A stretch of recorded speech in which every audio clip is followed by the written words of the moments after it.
자, 우리 서로 인사하겠습니다. 성도님은 우리 교회 보배입니다. 성도님 때문에 우리 교회는 행복합니다. 성도님의 얼굴을 보니 살맛이 납니다.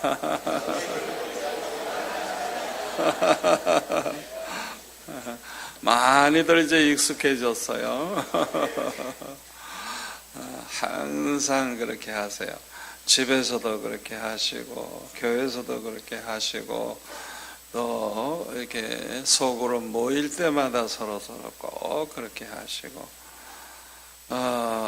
그 민수기 14장 28절에 보면 하나님께서 아주 그냥 맹세를 하셨어요. 맹세 반드시 이렇게 하겠다고 맹세한 게 있는데, 그 이스라엘 백성들이 그 말하는 소리를 하나님이 이렇게 들으신대요. 다 듣고 계시는데 하나님의 귀에 들린 그대로, 다시 말하면 그들이 말하는 그 소리를 하나님이 들으시고 귀에 들린 대로 반드시 그대로 행하겠다고 아주 그냥 맹세를 하셨습니다.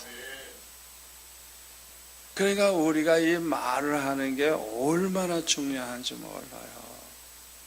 하나님이 맹세까지 했다고요. 우리가 말하는 거 들으시고 그 말대로 되게 해주시겠다는 거예요. 그런데 우리 한국 사람들 얼마나 입이 험악합니까?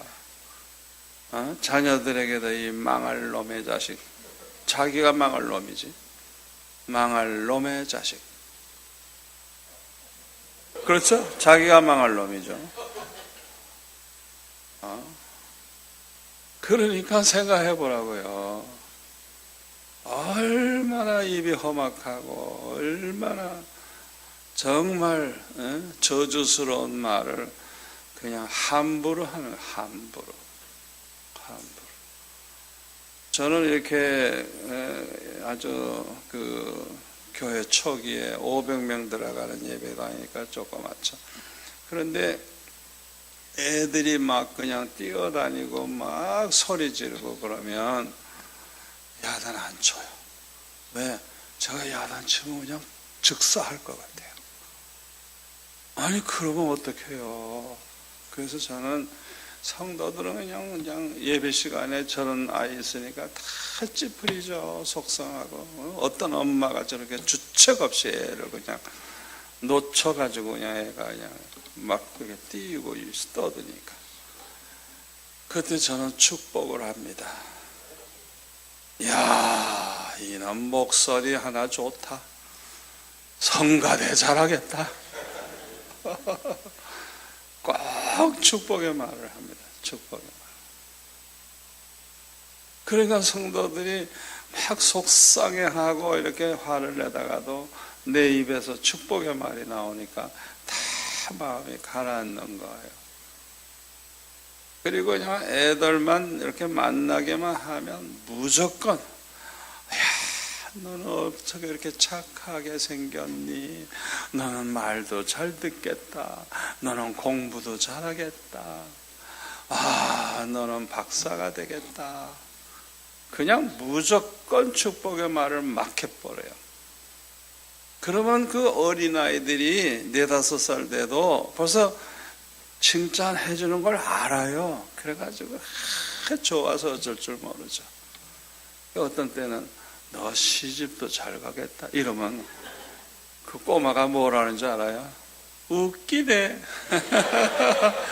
애들 단수가 그렇게 높아요. 그러니까 시집도 잘 간다, 잘 갈 거라고 얘기하니까 웃기네 이러나요. 그러니까 저는 그냥 아는 사람이든 모르는 사람이든 이렇게 애 데리고 왔으면 그냥 칭찬을 해주고 축복을 해주고 하면 부모들도 좋아가지고 그냥 어쩔 줄을 모르고 그 애들도 그냥 좋아가지고 어쩔 줄 모르고.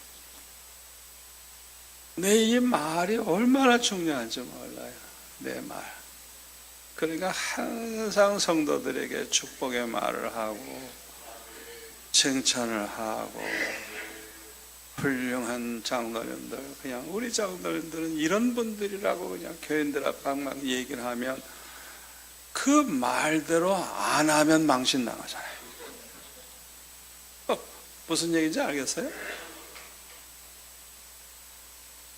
우리 교회 장로님들은 주일날마다 그 바쁜 속에서도 꼭 한 시간씩 모여서 당에서 기도하는 거예요.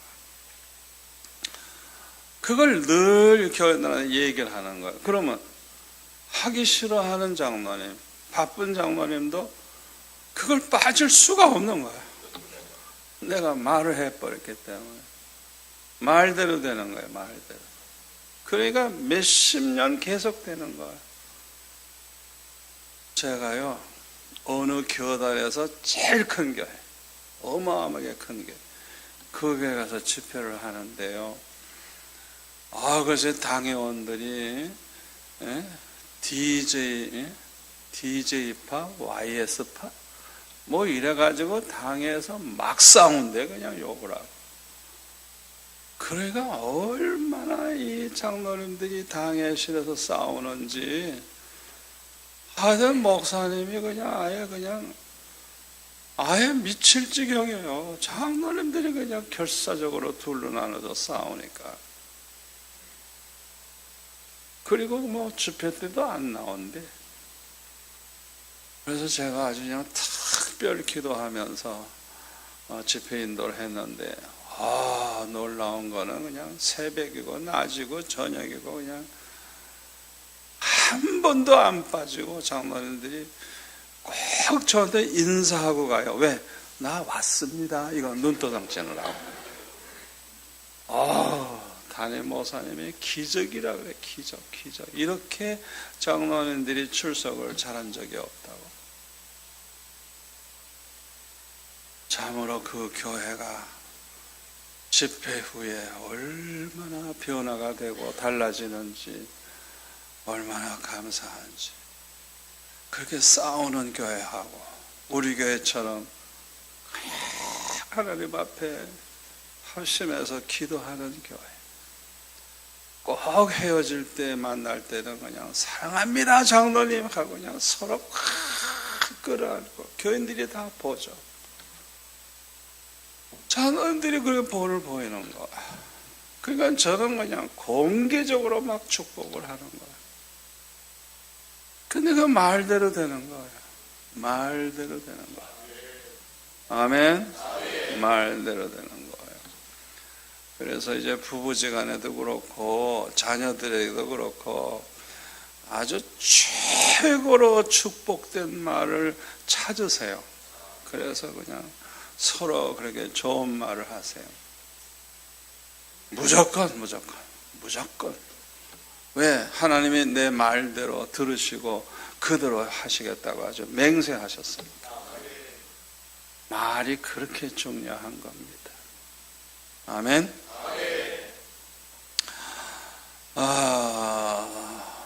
가장 좋은 교회가 어떤 교회라 그랬죠?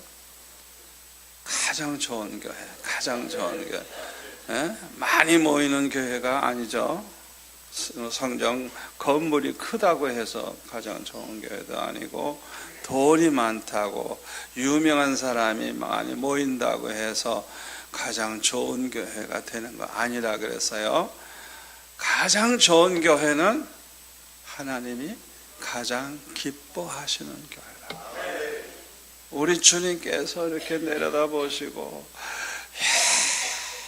우리 산서울교회 그냥 너무너무 보시고 기뻐하신다고 하면, 주님이 그렇게 기뻐하신다고 하면 우리 산서울교회는 크든지 작든지 가장 좋은 교회가 된 거예요.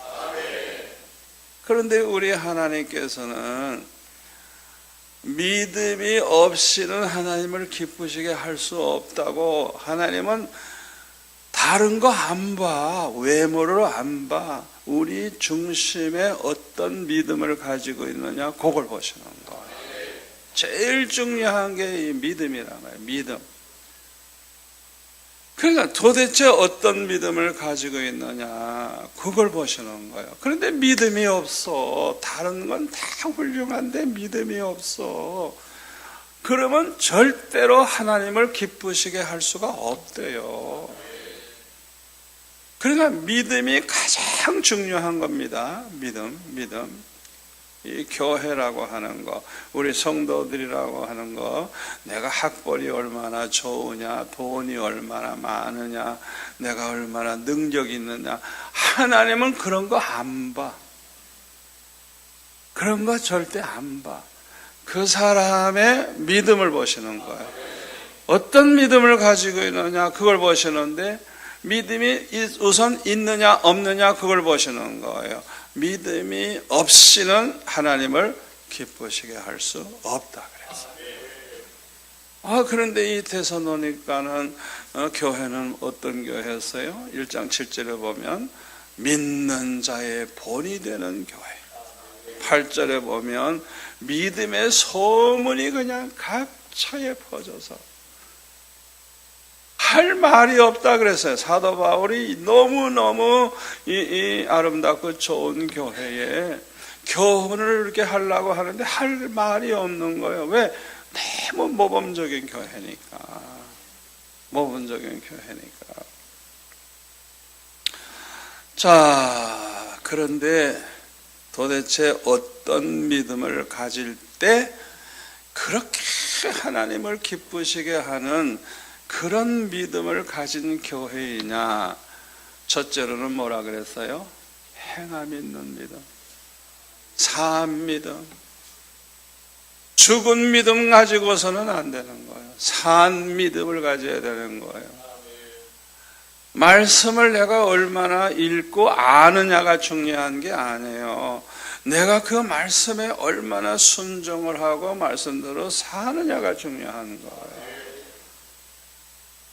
그러니까 하나님이 우리의 믿음을 보실 때 실제로 그 말씀대로 그대로 사느냐 안 사느냐 그걸 중요하게 보시는 거예요. 그리고 두 번째로 하나님을 기쁘시게 하는 교회는 점점 변화가 되는데, 옛날에는 마귀의 속성을 가지고 있어서 사람이 악하고 불의하고 거짓되고 교만하고 못된 근성이 많았었는데 점점 사람이 착해지고 의로워지고 진실해지고 겸손해지고 점점 주님을 닮아가는 변화가 되는, 누구든지 산서울교회만 나오면 사람들이 달라지는 거예요. 그 교회가 정말 하나님 기쁘시게 하는 믿음을 가진 교회야. 변화가 돼야 돼. 변화가 돼야 돼. 내가 예수 믿은 지 몇 년이 됐느냐가 중요한 게 아니고 내 스스로를 내가 봐도 내가 얼마나 달라졌느냐 그걸 생각해 봐야 돼요. 그거는 부부지간에도 너무 잘 알아요. 너무 잘 알아요. 예수 믿어가지고 이 사람이 변했는지 안 변했는지 서로를 너무 잘 안다고요. 애들이 아버지 엄마를 알아요.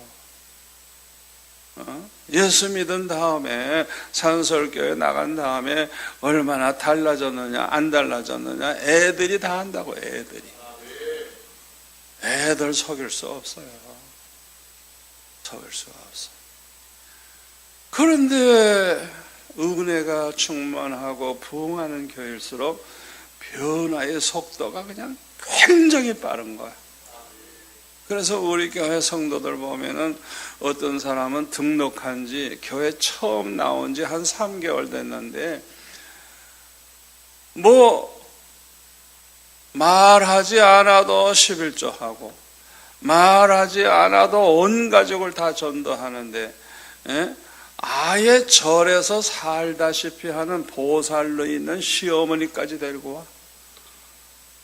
이야, 그리고 글쎄 전도를 열심히 하는데 우리 교회는 그냥 옆에 아파트가 그냥 아주 그냥 우리 교회 옆으로부터 해서 그냥 아파트 단지가 쫙 계속됩니다. 그냥 어마어마합니다.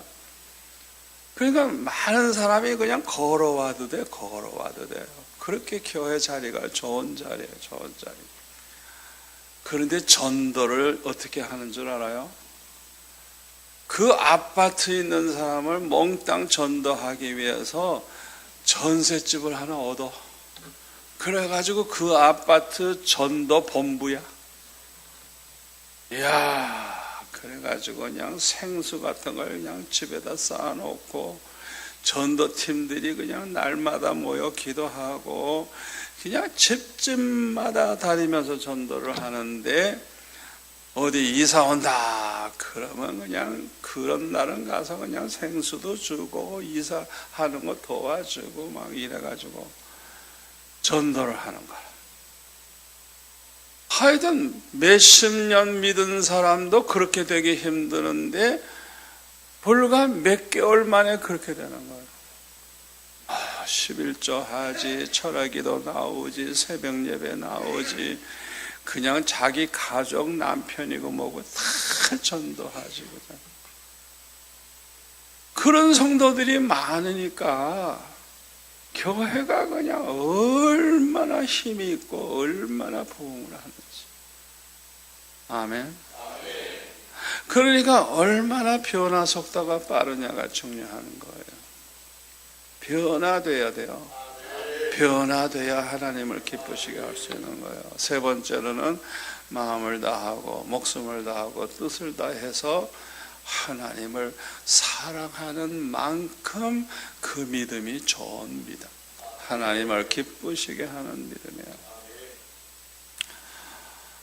그래서 하나님을 사랑하는 사람들은 기쁨으로 자원해서 말씀대로 살고 하나님 뜻대로 살려고 하고, 왜?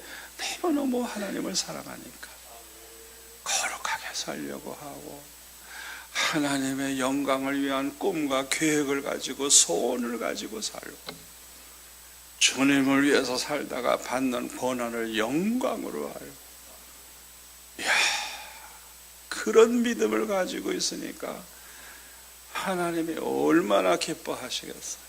얼마나 기뻐하시겠어요. 그런데 요한일서 4장 20절에 보면 우리가 하나님을 사랑하노라 말을 하면서 형제를 미워하면 이 사람은 거짓말쟁이래. 거짓말. 하나님 사랑한다는 말이 거짓말이래요. 이유가 뭐냐? 눈에 보이는 형제도 사랑하지 않는 사람은 눈에 안 보이는 하나님을 사랑할 수가 없대요. 얼마나 중요한 말씀인지 몰라요. 그러니까 마음을 다하고 목숨을 다하고 뜻을 다하여 주 너의 하나님을 사랑하고 내 이웃을 내 몸과 같이 사랑하라. 이게 온 율법을 그냥 이렇게 요약한 거예요.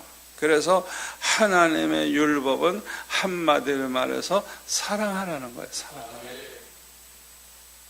요한복음 15장 12절에 보면 예수님이 말씀하시기를 내 계명은 내가 너희들을 사랑한 것과 같이 너희들도 서로 사랑하라 하는 것입니다. 아주 간단해요. 성경 전체를 요약한 거예요. 예수님의 계명 한마디로 그거예요. 주님이 우리를 사랑하신 것처럼 그렇게 서로들 사랑하라는 거예요. 그게 예수님 계명이라니까요. 계명. 그러니까 우리가 서로 사랑해야 되는데 미워하는 사람이 있는 거예요. 그 여 사람은 여거 거짓말하고 있는 거예요. 하나님 사랑하는 사람 아니래요. 그 사람은 어떻게 보면 믿음 없는 사람이에요. 쇼를 하고 있는 거예요. 남을 속이든지 아니면 속고 있는 거예요, 자기가. 형제를 사랑하지 않는다면 하나님을 사랑할 수 없다 그랬으니까 그 사람은 하나님 사랑하는 마음이 없으면 믿음이 없는 거잖아요. 믿음만큼 하나님 사랑한다 그랬죠? 믿음의 증거가 뭐라 그랬어요? 하나님을 사랑하는 마음이 있을 때 그 사람은 하나님을 믿는 사람이에요. 아멘. 그냥 여러분들이 때로는 뭐 죄를 범할 수도 있고 어떤 어려운 형편에 처해도 하나님 사랑하는 마음은 절대 버리지 마세요. 주님 사랑하는 마음은 절대 버리지 마세요. 무조건 주님 사랑합니다. 고백하세요. 고백하세요. 주님 사랑합니다. 내 죄를 용서해 주세요. 주님 사랑한다는 그 마음을 절대 버리지 마세요. 믿음이 겨자씨만큼만 있어도 산을 여기서 저기로 옮기라 하도 옮길 것이요. 마태복음 17장 20절 너희가 못할 일이 없으리라. 구원은 오직 믿음으로 구원을 얻는다 그래서. 그러니까 우리가 사랑하는 마음이 마음속에 조금이라도 있다고 하면 그 사람은 겨자씨만한 믿음이라도 있는 거예요. 우리가 구원받는다고 믿음으로 구원받는다 그럴 때 큰 믿음을 가져야 구원받는다는 성경 구절 없어요. 뭐 완전한 믿음을 가져야 구원받는다는 소리도 없어요. 누구든지 저를 믿으면 아멘. 누구든지 저를 믿으면 멸망하지 않고 영생을 얻으리라. 누구든지 그 사람의 과거를 볼 필요 없어요. 아무리 그냥 강도짓을 하고 아무리 창녀 노릇을 했어도 과거 하나님 앞에서는 과거를 하나님은 보지 않아요. 지금 내가 예수님께 돌아와서 예수님을 믿고 예수님을 사랑하면 비록 그 사랑하는 마음이 너무 작아. 그런데 분명히 사랑하는 마음이 있어. 이 사람은 믿음이 있는 사람이고 구원받은 사람이에요. 여러분이 그걸 아셔야 돼요. 그래서 어떤 일이 있어도 아무리 화가 나도 아무리 속상하고 교회가 그냥 시험 들어서 별별 일이 다 있어도 하나님 사랑하는 마음만은 버리지 말라. 그게 믿음의 증거니까. 믿음의 증거니까. 그 믿음이 있어야 그 구원받고 그 믿음이 있어야 하나님의 자녀가 되니까.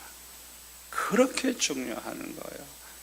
하나님 사랑하는 마음은 절대 버려서는 안 된다. 어떤 경우에서도 하나님을 사랑하고 죄가 많으면 주여 할 말이 없습니다. 나는 죽어 마땅한 죄인입니다. 그러면서도 주님을 사랑하는 마음을 가져. 그러면 주님께서는 다 용서하시고 아멘. 행함으로 구원받을 수 있는 사람은 지구상에 하나도 없어요. 내 행함이 완전해서 구원받을 사람은 없다. 그러나 부족해도 예수 믿기만 하면 그 사람은 구원받는 거예요. 근데 믿음의 증거가 뭐예요? 믿음의 확실한 증거가 하나님 사랑하는 마음이 있는 거, 하나님 경외하는 마음이 있는 거. 그게 그렇게 중요한 거예요. 그러니까 하나님을 기쁘시게 하는 이 믿음을 가진 교회는 어떤 교회일까요? 너무너무 하나님을 사랑하는 거. 마음을 다해서 사랑하고 목숨을 다해서 사랑하고 뜻을 다해서 사랑하고 아멘. 그런데 내 이웃을 내 몸과 같이 사랑해야 되는 거예요. 그렇게 형제를 사랑하지 않으면 하나님 사랑한다는 말 자체가 거짓말이래요. 거짓말. 왜? 눈에 보이는 형제도 사랑하지 못하는 사람은 안 보이는 하나님을 사랑할 수가 없대요. 없대요. 그걸 아셔야 돼요.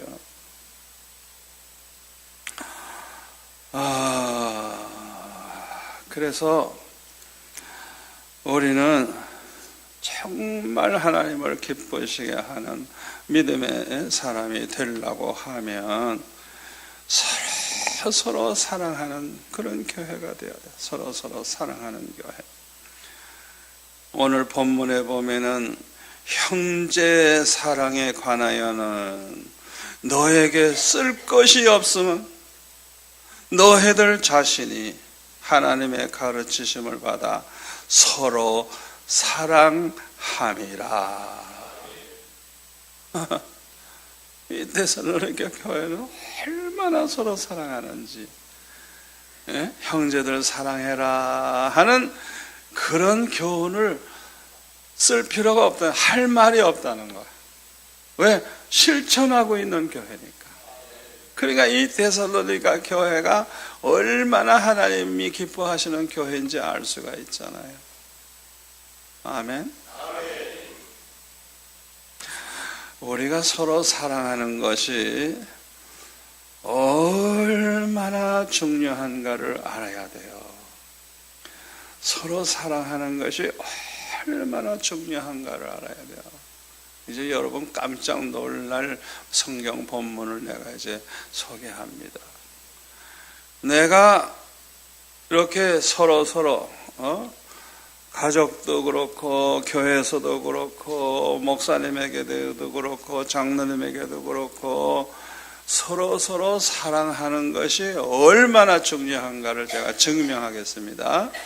얼마나 중요한가. 요한일서 3장 10절에 보면 하나님의 자녀와 마귀의 자녀가 드러나나니, 이 사람이 구원받은 하나님의 자녀인지 구원 못 받은 마귀의 자녀인지 알 수 있대요. 뭘 보고 아느냐? 형제를 사랑하느냐 사랑하지 않느냐, 형제에게 불의한 짓을 하느냐 안 하느냐, 그걸 보면 안다는 거. 이런 설교들을 안 해, 목사님들이 안 해. 나는 이건 전 세계에 가서 합니다.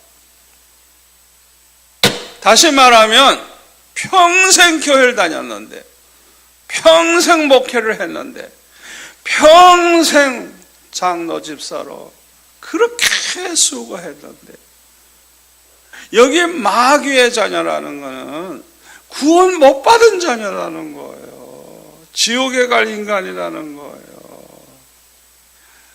그런데 뭘 보고 하나님의 자녀인지 마귀의 자녀인지 알 수 있느냐? 형제를 사랑하느냐 사랑하지 않느냐, 그거 보면 안다는 거예요. 자, 거기 14절 15절에 이제 넘어가서 보면요, 형제를 사랑함으로 사망에서 생명으로 옮겨진 줄 알거니와. 그 사람이 형제를 사랑하려고 보면 진짜 예수 믿는 사람이야. 그러니까 이 사람은 믿음으로 영생을 얻은 사람이야. 사망에서 생명으로 옮겨진 사람이에요. 사랑하는 걸 보면, 이야, 이 사람은 진짜 예수 믿는 사람, 진짜 믿음으로 구원받은 하나님의 자녀구나. 사망에서 생명으로 옮겨진 줄을 알거니와. 그 다음에 뭐라 그랬어요? 형제를 미워하는 자는 살인하는 자니.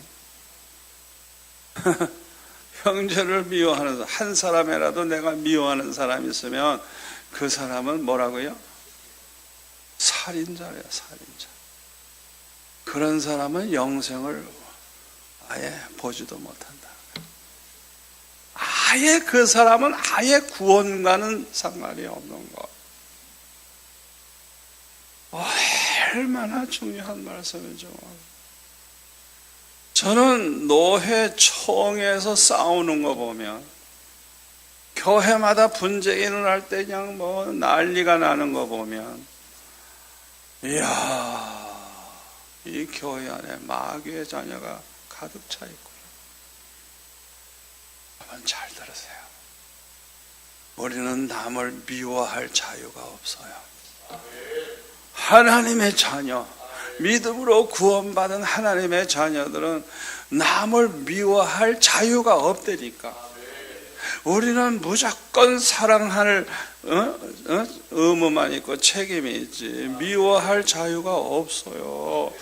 그런데 어느 날 교회들이 그냥 얼마나 서로 미워하고 싸우고, 노회청에도 가보면 파벌이 있어가지고 서로 그냥 비난을 하고, 이 성경을 보니까 이 마귀의 자식들이야. 다 알고 보니까 마귀의 자식들이 모여가지고 이 기독교인 행세를 하는 거예요.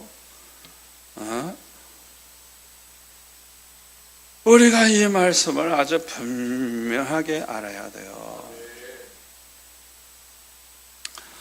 우리가 미운 사람, 아주 나한테 그냥 불의한 짓을 하고 못된 짓을 하고, 그냥 두들겨 패고 싶고 그냥 죽이고 싶은 사람, 그런 사람이라도 미워하지 않으려면 우리가 용서하는 마음이 있어야만 그게 가능한 거예요. 그래서 마태복음 6장 14절 15절에 보면, 우리가 형제의 잘못을 용서하면 하나님도 우리를 용서하지만은, 우리가 용서 안 하면 하나님도 우리를 절대로 용서 안 하신대요. 자, 하나님 앞에 용서 못 받은 사람이 어떻게 천국에 가요? 죄 사함을 받지 못한 사람이 어떻게 천국에 가느냐고요. 그러니까 우리는 내가 용서받고 내가 죄 사함 받고 내가 천국에 들어가기 위해서는 먼저 다 용서해 줘야 되는 거예요. 무조건 용서해 줘야 되는 거예요. 그래서 주기도문에서도 뭐라 그랬어요? 예수님이 어떻게 말씀하셨어요? 우리가 우리에게 죄 지은 자를 사하여 준 것 같이 우리의 죄를 사해 주옵소서. 그러니까 우리끼리 문제가 있는데 내가 이렇게 용서해 준 것처럼 내 죄도 용서해 주옵소서, 그렇게 기도하라고 예수님이 가르쳐요. 그게 회개하는 방식이에요.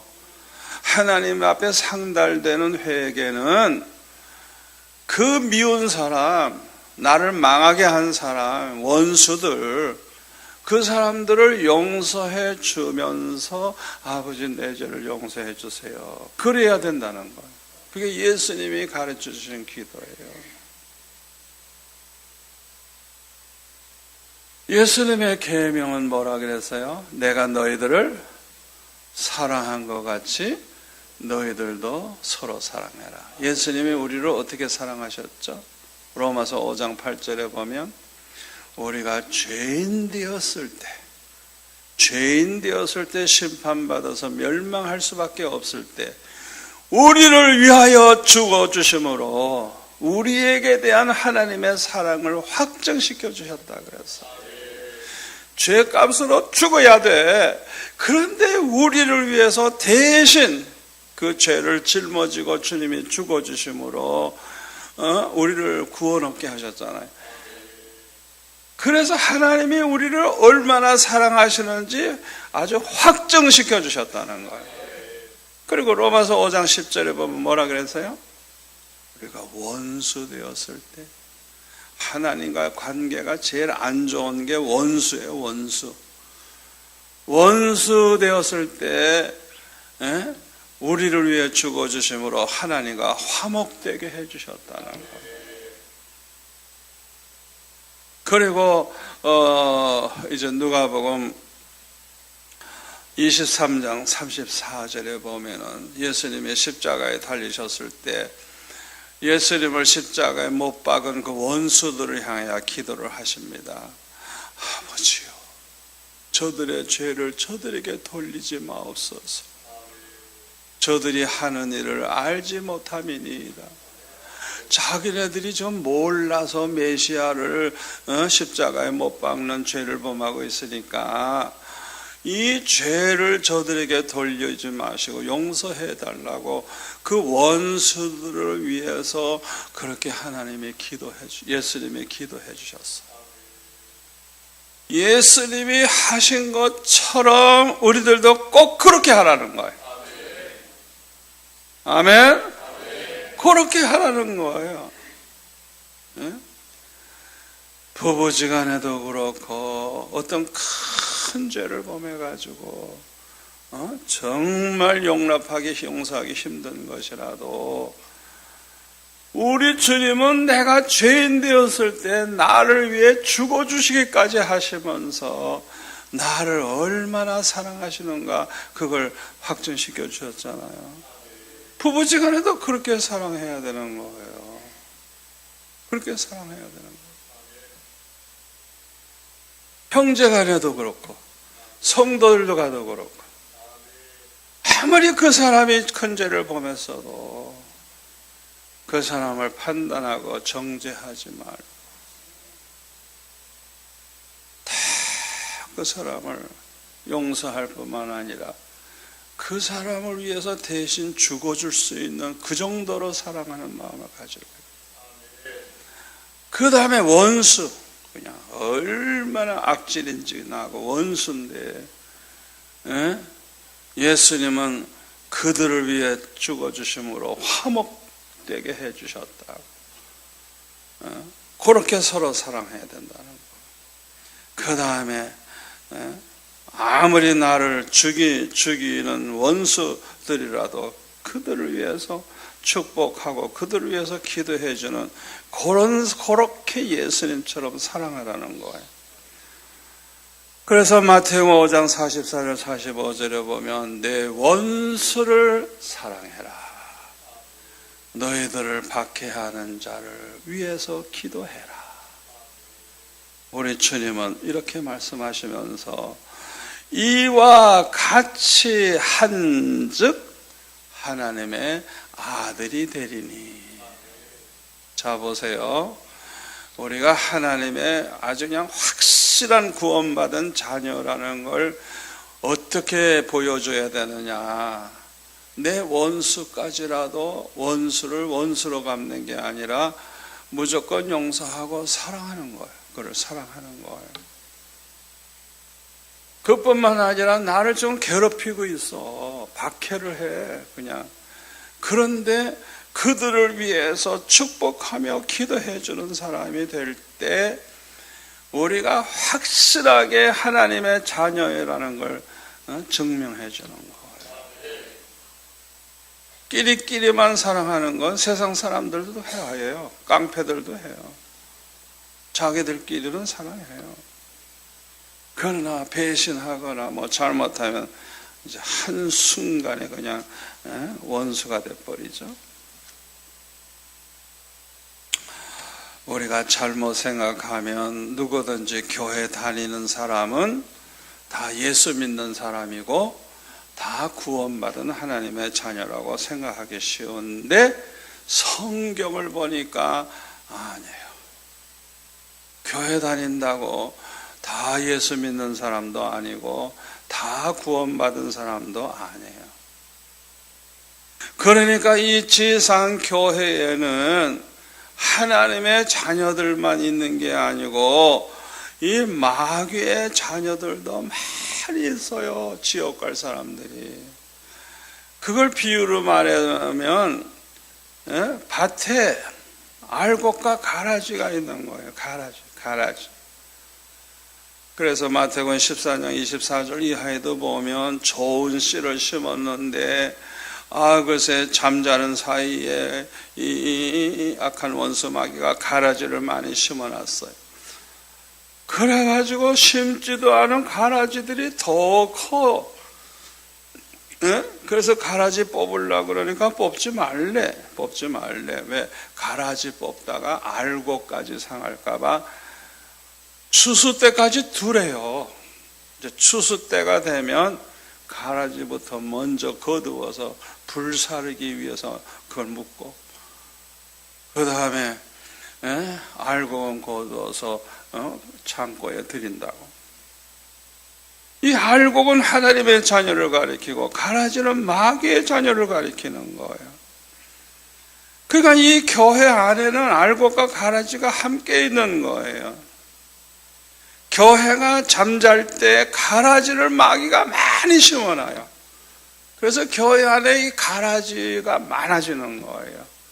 교회가 깨어기도 하지 않고 정신을 못 차리고 있으면 교회 안에 가라지들이 많이 생겨나는 거예요. 그 사람들이 교회를 완전히 판을 잡는 거예요. 그냥 자기네들 멋대로 그냥 모든 걸 주장하고 결정하고 그냥 끌고 가는 거예요. 그러니까 교회마다 그냥 수라장이 돼버리는 거예요. 이 교회라고 하는 것은 로마서 12장 17절 이하의 말씀대로 우리가 살아야 돼요. 우리 한번 다 찾아볼까요? 로마서 12장 17절.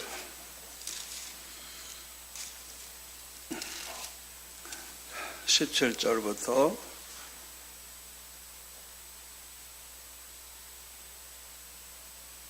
사도 바울은 14절에 보면 너희를 박해하는 자를 축복해라.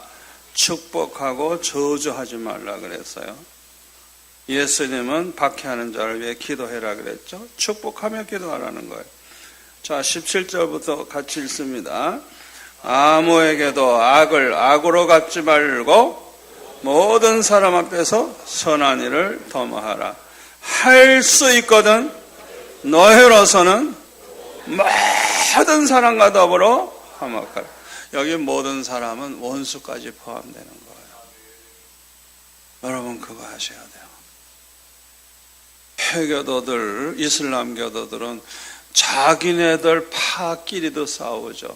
죽으라고 싸우죠. 그들은 원수를 갚으라 그러지 용서하라고 안 합니다. 그래가지고 예수 믿는 사람은 다 죽이라고 써 있어요. 여러분 그 이슬람 교도들이 무슨 평화주의 아닙니다. 그들의 그 책을 보면 얼마나 악독한 종교인가 알 수 있어요. 그걸 살짝 감추고 얘기하는 거예요. 그러니까 무식한 사람들이 타협을 하는 거예요. 이슬람교를 안 믿으면 다 죽이게 돼 있어요. 거기에 다 나와요. 자, 그런데 우리 기독교는 뭐예요? 모든 사람, 불교인이나 천주교나 이슬람교도나 누구하고도 싸우려고 하면 안 돼요. 어떻게 해요? 화목하라. 할 수만 있으면 화목하라. 최선을 다해서 그런 사람들을 불쌍히 여기고 사랑을 베풀고 그들을 위해 기도하고 그래서 감동을 줘가지고 저절로 예수 믿도록 만들어야지. 그들처럼 그렇게 싸우지 말라는 거예요. 원수 갚으려고 하지 말라는 거예요. 그러니까 기독교하고 다른 종교의 차이가 바로 여기에 있는 거예요. 여러분 이거 잘 보셔야 돼요. 히브리서 12장 14절에 보면요, 모든 사람과 화평함과 거룩함을 지키라. 이것이 없이는 아무도 주를 뵙지 못하리라. 모든 사람과 화평하래요. 모든 사람과. 예수 믿는 사람은 누구하고도 싸우면 안 되는 거예요. 꼭 명심하셔야 돼요. 명심하셔야 돼요. 절대 싸우면 안 되는 거예요. 우리는 무조건 용서해야 되는 거예요. 그래서 모든 사람과 화평해야 되고 거룩함을 지켜야 돼. 신앙의 지조를 지켜야 돼. 같이 우상 숭배하고 같이 술 먹고 같이 죄 짓고 도둑질 그러면 안 되는 거예요. 그 점에 있어서는 딱 구별이 돼야 되는 거예요. 원수들까지 용서하고 사랑은 하지만 내가 그 짓을 함께 하면 안 된단 말이에요. 거룩함은 지켜야 된다. 그러니까 화평함과 거룩함이 없이는 아무도 주를 뵙지 못하리라. 구원 못 받는다는 소리예요. 또 19절 다 같이 봅니다. 내 사랑하는 자들아 너희가 친히 원수를 갚지 말고 하나님의 진노하심에 맡기라. 기록되었으되 원수 갚는 것이 내게 있으니 내가 갚으리라고 주님께서 말씀하시니라. 내 원수가 줄이거든 어떻게 해요? 먹이고 목마르거든 마시게 하라. 그리함으로 내가 숯불을 그 머리에 쌓아 놓으리라. 악에게 지지 말고 선으로 악을 이기라. 그러니까 다른 종교에서는 찾아볼 수 없는 게 이거예요. 원수, 지금 나를 그냥 죽이려고 그러고 괴롭히고 그냥 그래도 절대로 원수를 내가 갚으려고 하지 말라는 거예요. 그러면 나는 그 사람보다 더 악한 자가 되는 거예요. 우리가 갚으려고 하지 말래요. 하나님께 맡기래요. 그러면 하나님이 반드시 그 원수를 갚아주신대요. 약속입니다. 주님이 약속하신 거예요. 대신 다 갚아주신다는 거예요. 그러니까 예수 믿는 사람은 내가 직접 나서가지고 싸우려고 그러고 원수 갚으려고 그러지 말라는 거예요. 하나님께 맡기라는 거예요. 우리는 뭐만 해? 사랑만 하는 거예요. 그 사람이 배고파 하거든 먹을 거 주고, 목말라 하거든 마실 거 주고. 원수인데도 사랑만 베풀라는 거예요. 절대로 악을 악으로 갚으려고 하지 말라는 거예요. 선으로 악을 이기라는 거예요. 제가 중국에 가서 전국의 간부들만 놓고 전국 대회 하는 때 강사로 가가지고 이 말씀을 전하면서 중국 교회가 이 말씀대로 살면 감동 안 받을 사람이 없다. 기독교야말로 진짜 나라를 위하고 국민들을 좋은 국민 만들고 모든 사람이 기독교를 인정하게 되면 저절로 기독교 나라가 될 거다. 제가 그렇게 결론을 내려줬어요. 그런데 오늘날 교회들이 문제가 뭐예요? 이 말씀들 안 사는 거예요. 안 받아들이는 거예요. 용서 안 해요. 죽어라고 싸워요. 왜요? 하나님의 자녀들이 안 해요. 하나님의 자녀가 아니라니까요. 지옥에 갈 마귀의 자녀들이죠. 제가 그 청량리에 있는 청량교회에 옛날에 이제 박명수 목사님이라고 연로하신 목사님이 계실 때 부흥회를 인도했어요. 그런데 어느 날 제가 이제 그 용서에 대한 설교를 했어요. 용서해야 된다는 거. 그래서 이제 요셉의 얘기를 하면서 그 요셉을 팔아먹고 한 형님들에 대해서 무조건 용서하고, 나를 판 것은 형님들이 아니라고, 하나님이 나를 먼저 보내주셨다고, 나와 우리 가족과 우리 민족을 살리기 위해서 하나님이 그렇게 하신 거라고. 그러니까 형님들이 분명히 나쁜 짓을 했지만은 다 용서를 했고 절대주권을 가지신 하나님이 하셨다고 하는 믿음을 가지고 전혀 형님들의 잘못을 따지질 않는 거예요. 이 요셉의 얘기를 하면서 우리는 무조건 용서해야 된다는 거, 그리고 우리가 용서를 하지 않으면 마태복음 6장 14절 15절 말씀대로 하나님도 우리를 절대로 용서 안 하신대요. 이건 하나님의 약속이고 말씀이에요. 그러니까 여러분들이 한 사람이라도 풀질 못하고 있는 사람, 미워하고 있는 사람, 그 사람이 있다고 하면 미안하지만 아무리 회개하고 아무리 부르짖어도 여러분은 용서받을 길이 없어요.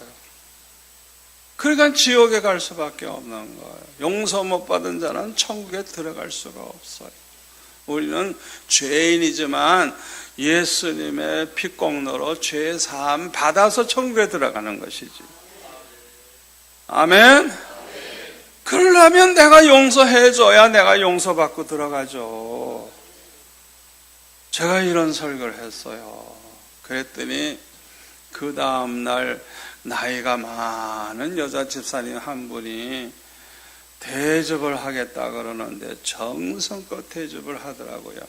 그래서 담임 목사님하고 저하고는 그냥 열심히 먹었죠. 근데 그분은 먹지도 않고 한쪽에 서서 간증을 하는 거예요. 자기는 시골에서 태어나가지고 어렸을 때부터 그냥 밭일도 하고 농사도 하고 그냥 일을 많이 하면서 자라났대요. 그러다가 이제 시집을 갔는데 아주 그냥 늘씬하신 분이에요, 보니까. 그런데 임신이 너무 잘 돼. 그래가지고 그냥 애를 그냥 얼마나 계속 낳는지. 그 옛날에 사내제한이라는 게 없잖아요.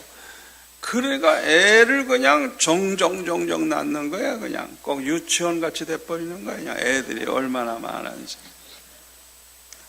그런데 이 영감님이 바람이 나가지고 젊은 여자하고 눈이 맞아가지고 도망을 갔는데 자기가 어디 사는 것도 알리지도 않고 전화번호도 다 바꾸고 생활비도 안 주고 완전히 영감이 이건 미쳤지. 이건 양심도 없지. 그 많은 애들 다 굶어 죽으라고 그새 버리고 그저 도망을 갔어요. 자, 그러니 애들이 많으니까 젖먹이도 있지. 뭐 2살, 3살 뭐 그냥 애들이 종종 있으니까 뭐 나가 돈 벌 수도 없지. 그냥 꼼짝없이 이제 굶어 죽게 생긴 거예요.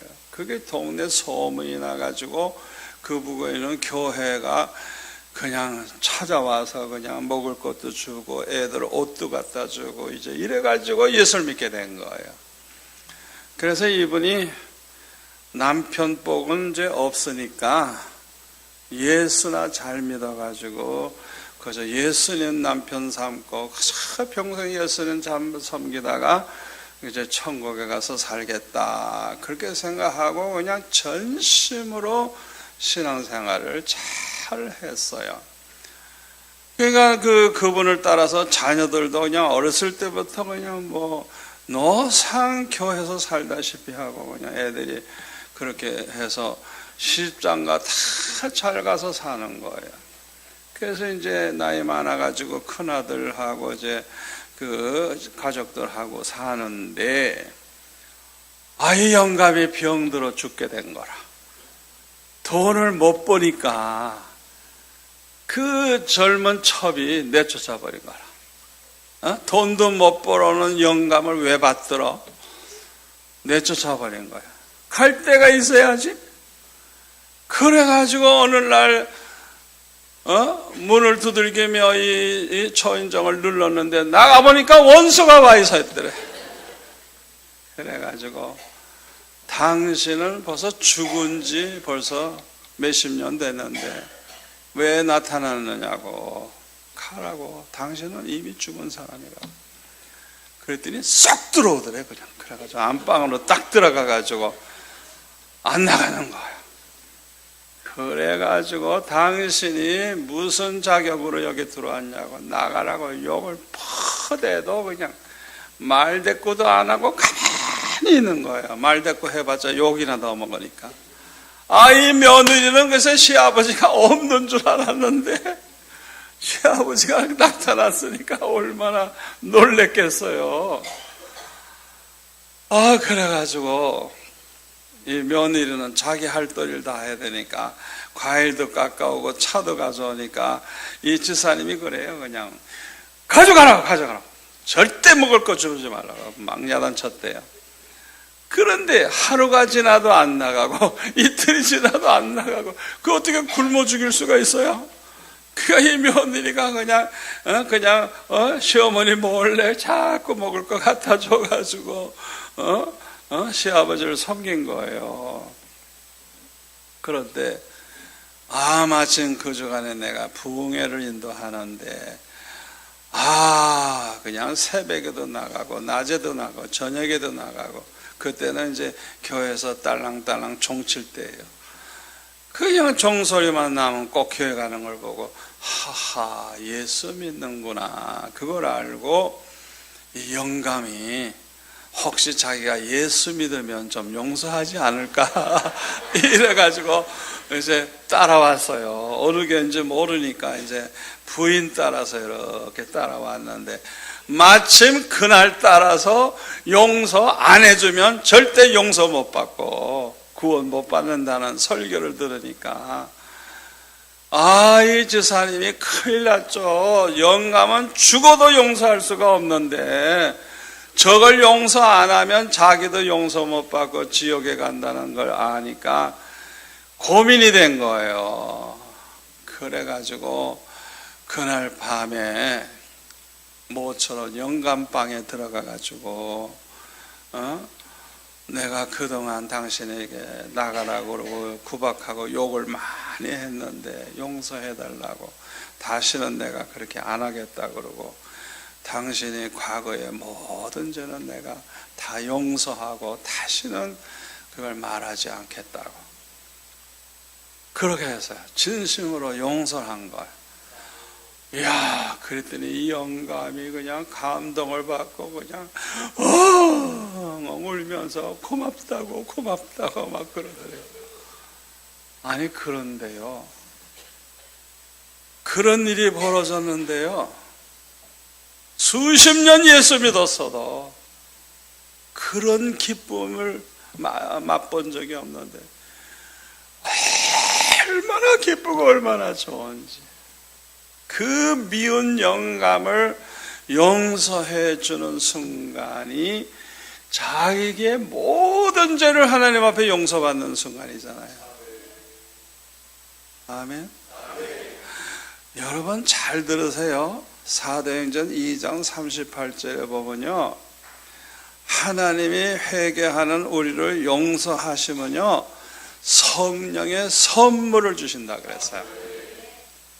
그러니까 우리가 진심으로 회개해야 되고 용서할 사람을 용서해야지, 그래야 내 죄를 사함받고 반드시 성령의 선물을 받게 되는 거예요. 그러니까 알고 보니까 이 지사님이 그 영감은 절대 용서할 수 없다고 생각하다가 그날 밤에 용서하는 순간에 성령의 충만함을 받은 거예요. 그냥. 그런데 왜 그렇게 기쁘고 왜 그렇게 좋은지 자기가 평생 그렇게 기쁨이 충만한 적이 없었다는 거예요. 그래가지고 그 다음날 너무 기쁘고 너무 좋아가지고 그렇게 대접을 그냥 잘 하더라고요. 여러분 중에 영감이 원수인 사람 있습니까? 그 인간 때문에 내가 고생했고, 그 인간 때문에 내 신세 망쳤고, 그 인간 때문에 내가 고생했고, 생각만 해도 정말 용서할 수 없는 인간. 그럼에도 불구하고 여러분이 오늘 밤에 아버지, 내가 말씀에 순종해서 용서합니다 선언하셔야 돼요. 아멘. 여러분이 정말 여러분을 해친 사람, 몸을 망친 사람, 재산을 사기쳐 먹은 사람, 하여튼 여러분 생애에 정말 그 인간 때문에 고생하게 됐다고 하면, 그럼에도 불구하고 오늘 밤에 용서를 선언해 보세요. 어떤 일이 벌어지는가? 성령이 여러분에게 임하셔서 아주 완전히 세상이 달리 보이는 거예요. 그냥 모든 게 방실방실 웃는 것 같고 그냥 온 세상이 그냥 천국같이 보여요. 그 성령의 은혜를 받아본 사람만이 알아요. 얼마나 기쁘고 좋은지 말도 못해요. 어느 개척교회 그 목사님 사모님이 소문이 났어요. 저 교회는 사모 때문에 저 교회는 안 된다 하는 소문이 났어요. 그 소문이 돌고 돌아가지고 이 사모의 귀에 들어왔어요. 그러니까 자기 때문에 이 교회는 안 된다는 소문이 난 거예요. 그러니까 이 사모님이 충격을 받고, 나 때문에 우리 교회가 안 된다면 나는 빨리 죽어야 되겠다 생각하고 하나님 앞에 울부짖으면서 아버지 나를 불러가 주세요. 나 때문에 우리 교회가 안 된대요. 나를 불러가 주세요. 불러가 주세요. 그냥 하나님 앞에 그냥 빨리 죽게 해달라고 그냥 그렇게 울면서 기도하는데 어디 죽나? 안 죽지. 그래서 그렇게 기도 계속 하다가 내가 뭘 잘못했는지 죄를 알고 회개하고 죽어야 되겠다. 내가 도대체 무슨 짓을 했길래 그런 소문이 났을까? 그래가지고 자기한테 알려준 그 사람에게 찾아가서 당신 누구한테서 들었냐? 그래가지고 그냥 계속 추적을 해보니까 그 교회 여자 집사 하나가고 아주 아주 간교한 뱀과 같은 짓을 하는 거 못된 여자 집사 하나가 있는데 요게 나쁜 짓은 다 해놓고 사모에게 덮대기 씌워놓은 거예요. 그러니 얼마나 억울하고 얼마나 밉고 얼마나 화가 나요. 그냥 가서 당장 머리채 휘어잡고 그냥 내동댕이 치고 싶더래요. 그러면 진짜 못된 사모지. 그러니까 그렇게 할 수도 없는 거예요. 그래가지고 그냥 하나님 앞에 그냥 너무너무 억울하고 너무너무 그 집사가 밉고 그냥 괴로워가지고 그냥 매일 하나님 앞에 울부짖으면서 그냥 통곡하며 울며 기도하는데 주님께서 말씀을 하시더래요. 내가 왜 네 원수를 용서하라고 했는 줄 아니? 네가 용서를 안 하면 지금의 네 마음처럼 네 마음이 아주 지옥이 된단다. 아주 그냥 마음에 고통이 가득 차게 되네. 왜? 너무 증오심에 그냥 불타 있으니까 그냥 죽이고 싶은데 그냥 죽이지 못하는 그냥 그러니까 용서를 안 하면 네 마음이 지옥이 된다는 거야. 그러나 네가 용서하면 네 마음에 천국이 이루어질 것이다. 내가 널 사랑하기 때문에 네 원수를 사랑하라 그러고 무조건 용서하라고 했단다.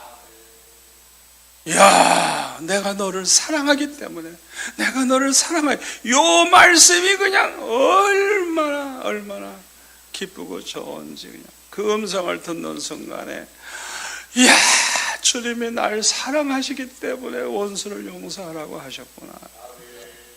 평소에 지옥과 같은 마음을 가지고 살다가 지옥에 가면 얼마나 불행합니까? 우리 예수 믿는 사람들이 마음에 천국이 이루어져야 되잖아요. 그러니까 미운 사람, 원수들 용서하면 천국이 된대요. 주님이 그렇게 말씀하신 거예요. 얼마나 중요한 말씀. 그래서 이 사모가 그 사람을 그냥 어떻게 해서든지 사랑해 보려고, 용서하고 사랑해 보려고 그래가지고 그냥 얘기하고 있을 때 뒤로 가서 이렇게 몸을 이렇게 살짝 댔다가 돌이켜보면 그 눈이 마주쳐 그거 싫어서 도망가 버리고 그렇게 애를 쓴 거예요. 그냥 그렇게 애를 사랑하려고 애를 쓴 거예요. 그러다가 드디어 그냥 끌어안고 함께 울고 용서할 수 있게 되니까 이야, 하나님이 얼마나 기뻐하시는지 그 교회를 그냥 축복하시는데 그냥 얼마나 부흥이 되는지. 아멘. 아멘.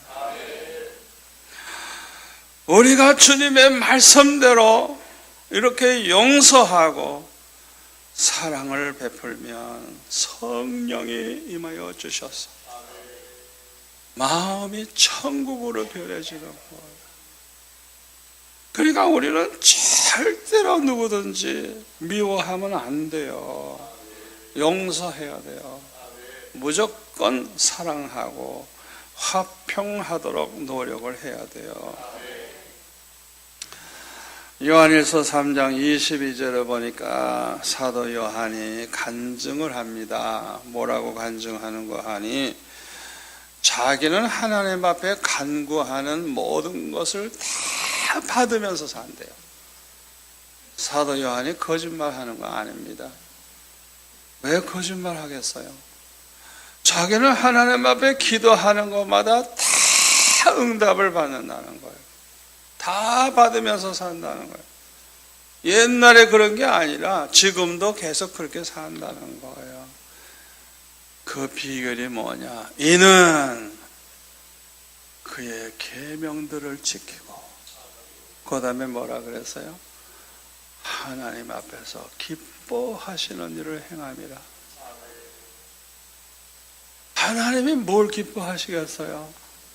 우리가 원수까지도 사랑하고 용서하고, 그럴 때 얼마나 기뻐하시겠어요? 그러니까 주님이 말씀을 순종해서 그렇게 살아가면 뭘 구하든지 다 받는다는 거예요. 왜? 하나님이 나를 얼마나 기뻐하시는지, 얼마나 사랑하시는지 그 증거가 나타나는 거예요.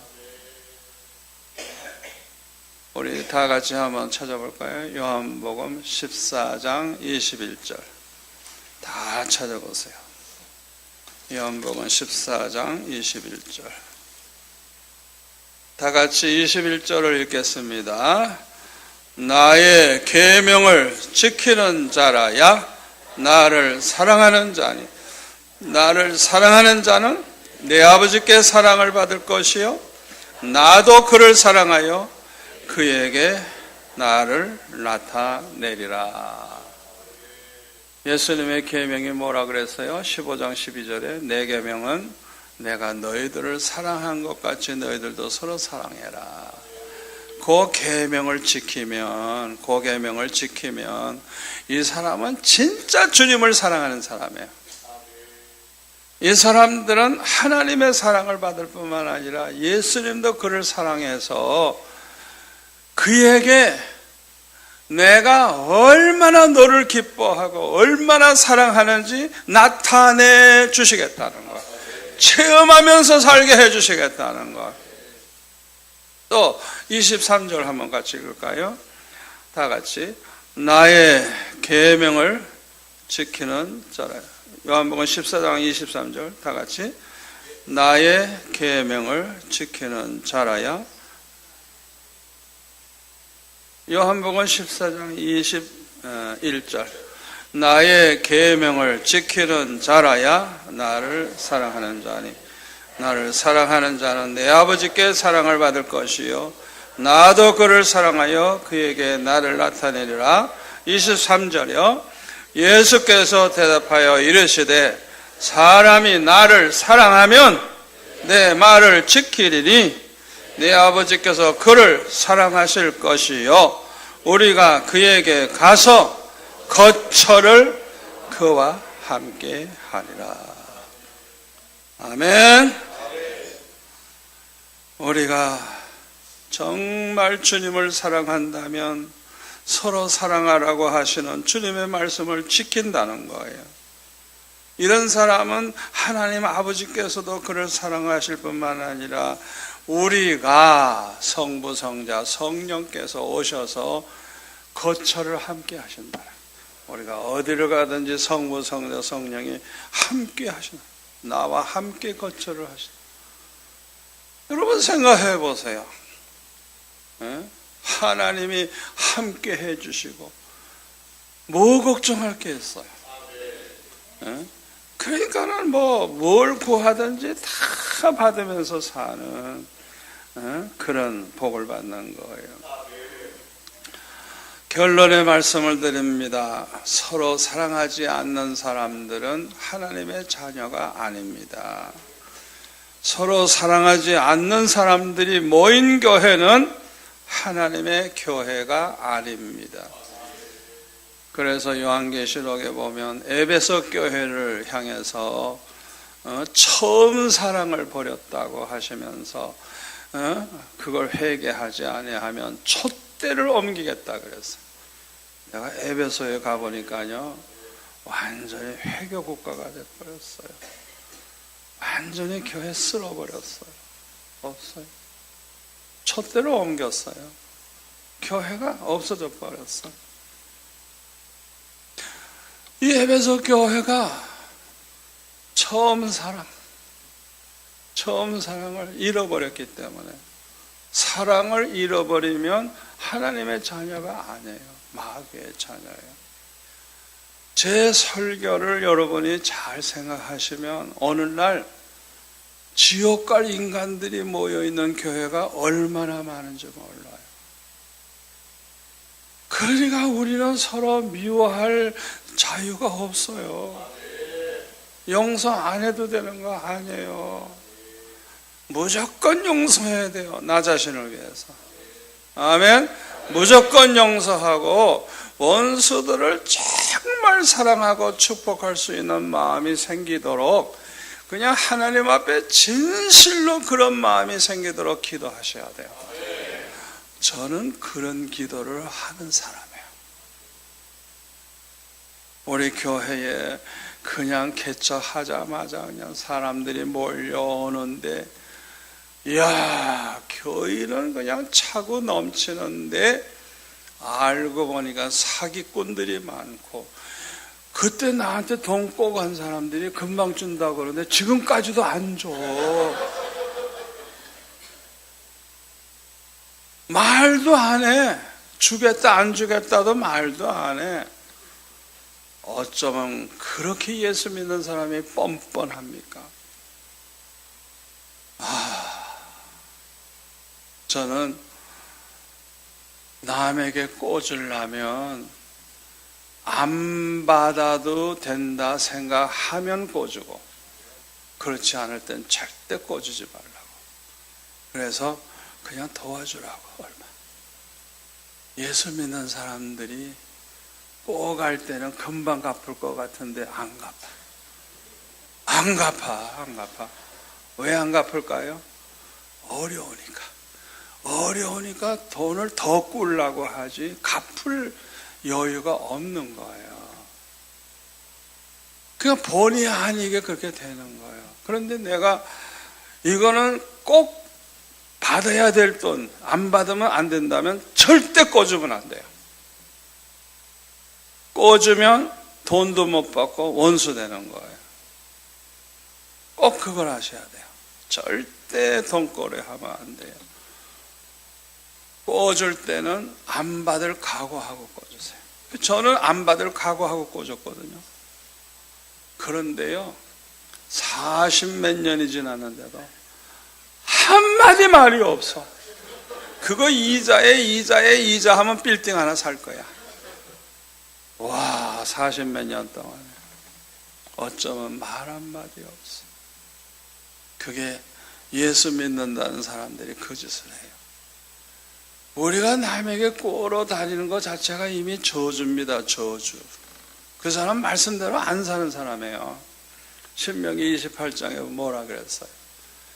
하나님 명령대로 말씀대로 살면 모든 민족 위에 뛰어나게 하시고, 성읍에 가도 복 받고, 들에 가도 복 받고, 들어와도 복 받고, 나가도 복 받고, 손으로 하는 모든 일에 복을 받고, 자녀들이 복 받고, 떡반죽 그릇이 복을 받고. 우리가 말씀대로 살면 뭘 해도 복을 주겠다고 하나님이 약속을 했어요. 여러분 잘 들으세요. 우리가 율법을 행함으로 구원받는 거 아니에요. 100% 율법대로 살 사람은 아무도 없어요. 다 우리가 한두 가지라도 범하게 돼 있어요. 야고보서 2장 10절에 보면은 우리가 온 율법을 지키다가도 하나라도 어기면 다 어긴 게 되나니 그랬어요. 다시 말하면 10계명을 다 지키는데 살인을 했어. 그 사람은 죄인이에요, 아니에요? 죄인이죠.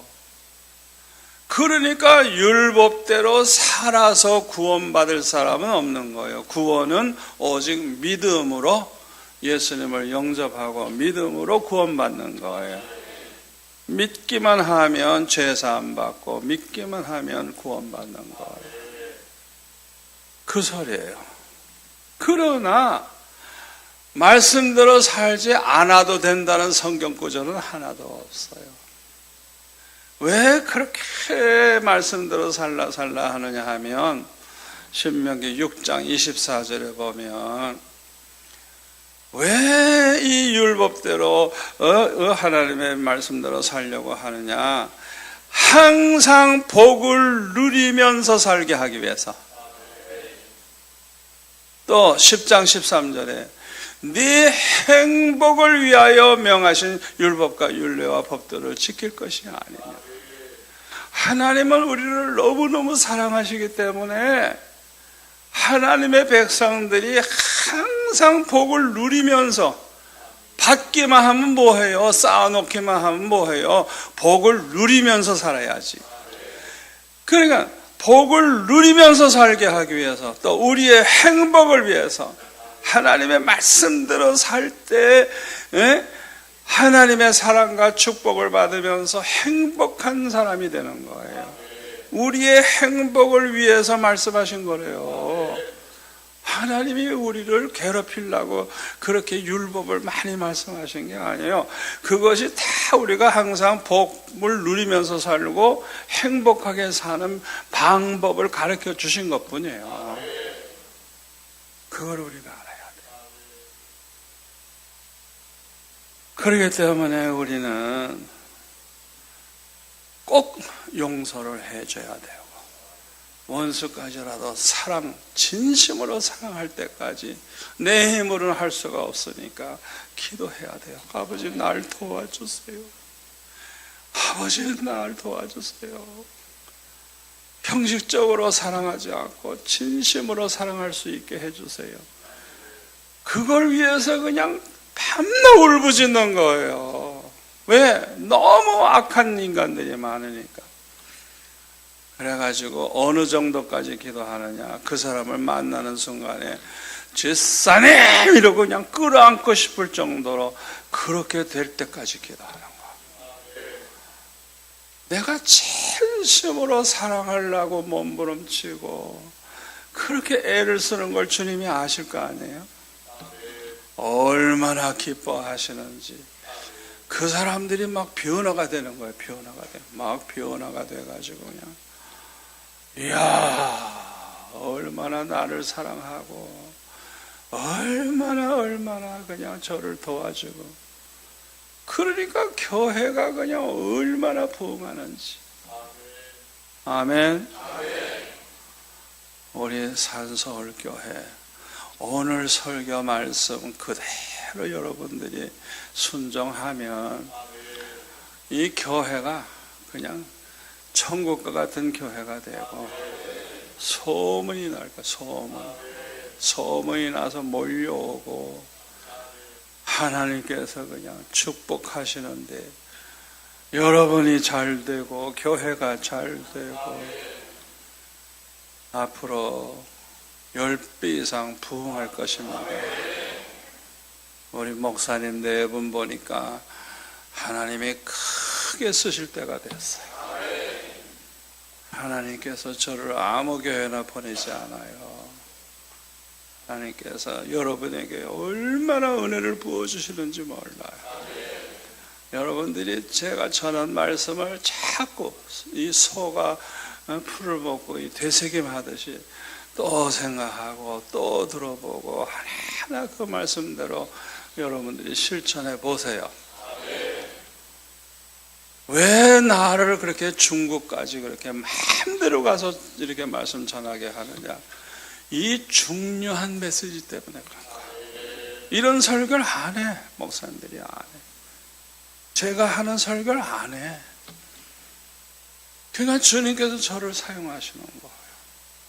얼마나 바쁜지 몰라요. 여러분들이 그냥 뭐 대접도 잘 해주시고 갈수록 잘해줘가지고 그냥 뭐 다 먹을 수도 없어. 그냥 얼마나 많이 그냥 갖다 주는지. 점심도 오늘 보니까 여러 장로님 지사님들이 그냥 대접을 그냥 얼마나 잘해주시는지 교육자들하고도 잘 먹었어요. 참 여러분들이 그냥 베푼 사랑 너무 감사해요. 하나님께서 100배로 갚아주실 줄 믿습니다. 우리 두 손 들고 주여 주여 3번 부르짖고 기도하다가 자유롭게 돌아가겠습니다.